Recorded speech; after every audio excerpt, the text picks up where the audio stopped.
সে ভেবেছিল আজ তার রোজা ঠিকমতো হলো না। সে জানত না ঠিক সেই রোজাটাই তার পুরো জীবন বদলে দেবে।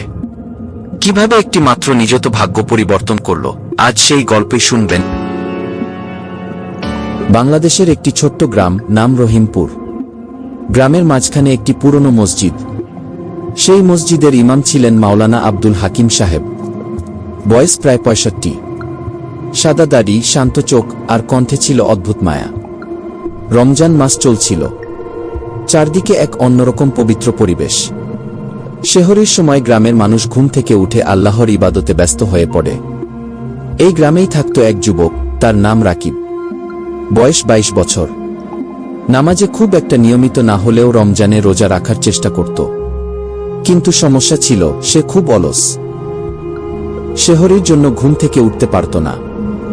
একদিন রাকিব নিয়ত করল, আজ যাই হোক আমি ঠিকমতো রোজা রাখব গে। কিন্তু সেদিন রাতেই মোবাইল ব্যবহার করতে করতে অনেক রাত হয়ে গেল। ফজরের আগে ঘুম ভাঙল না। যখন উঠল তখন সূর্য প্রায় উঠে গেছে। রাকিব ভীষণ কষ্ট পেল। ভাবল, আজ আর রোজা হলো না গি। সারাদিন তার মন খারাপ। বিকেলে সে মসজিদে গেল। ইমাম সাহেব তাকে দেখে জিজ্ঞেস করলেন, কি রাকিব, আজ এত চুপচাপ কেন? রাকিব লজ্জা পেয়ে বলল, হুজুর, আজ সেহরি খেতে পারিনি, রোজাও রাখতে পারিনি গি। ইমাম সাহেব মুচকি হেসে বললেন, রোজা শুধু না খাওয়ার নাম নয়, নিয়তের নামও রোজা। তুমি কি ইচ্ছা করেছিলে রোজা রাখবে? জি হুজুর, করেছিলাম। তাহলে আল্লাহ তোমার নিয়ত দেখেছেন। হাদিসে আছে, মানুষ যদি কোনো নেক কাজের ইচ্ছা করে কিন্তু করতে না পারে, তবুও সে সওয়াব পায় গি। রাকিবের চোখে পানি চলে এলো। সেই রাতেই এক আশ্চর্য ঘটনা ঘটল। রাত গভীর। রাকিব ঘুমিয়ে আছে। হঠাৎ সে স্বপ্নে দেখল এক উজ্জ্বল আলো।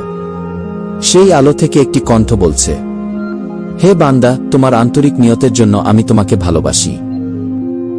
আগামীকাল থেকে তুমি নিয়মিত রোজা রাখবে, আর আমি তোমার রিজিকের ব্যবস্থা করব কি। রাকিব ঘুম থেকে উঠে কাঁপতে লাগল। ভোরের আজান ভেসে আসছে। সে তাড়াতাড়ি উঠে সেহরি খেল এবং মসজিদে গেল। সেদিন থেকে রাকিবের জীবন বদলে গেল। সে নিয়মিত নামাজ পড়তে শুরু করল। রোজা রাখত নিষ্ঠার সাথে। একদিন হঠাৎ শহর থেকে একটি চাকরির সুযোগ এলো। যে কোম্পানিতে সে বহুবার আবেদন করেও ব্যর্থ হয়েছিল, সেখান থেকেই ফোন। কয়েক মাসের মধ্যেই তার অবস্থার উন্নতি হল। একদিন ইফতারের সময় রাকিব ইমাম সাহেবকে বলল, হুজুর, আল্লাহ সত্যিই অদ্ভুতভাবে সাহায্য করেন। ইমাম সাহেব বললেন, রমজান মানুষকে বদলে দেয়। রোজা শুধু ক্ষুধা সহ্য করা নয়, এটা আত্মাকে পরিশুদ্ধ করার মাধ্যম। কি সেই বছর ঈদের দিন রাকিব গ্রামের গরিবদের মাঝে খাবার বিতরণ করল। সবাই অবাক, একই সেই আগের রাকিব। রাকিব হাসল, বলল, একটি রোজা আমার জীবন বদলে দিয়েছে গি। এখান থেকে আমরা শিখতে পেলাম, রোজা শুধু না খাওয়া নয়, নিয়ত ও আন্তরিকতার নাম। আল্লাহ বান্দার অন্তরের ইচ্ছা দেখেন। রমজান পরিবর্তনের মাস। ছোট একটি ভালো কাজ জীবন বদলে দিতে পারে। প্রিয় দর্শক বৃন্দ, ইসলামের আলো ছড়িয়ে দিতে আমাদের এই ছোট প্রচেষ্টায় আপনিও শরিক হন। এখনই সাবস্ক্রাইব করে পাশে থাকুন গে। আর হ্যাঁ, এই পর্ব থেকে রমজান গল্প সিরিজ শুরু হলো। পরবর্তী পর্ব 2 অচিরেই পেয়ে যাবেন ইনশাআল্লাহ।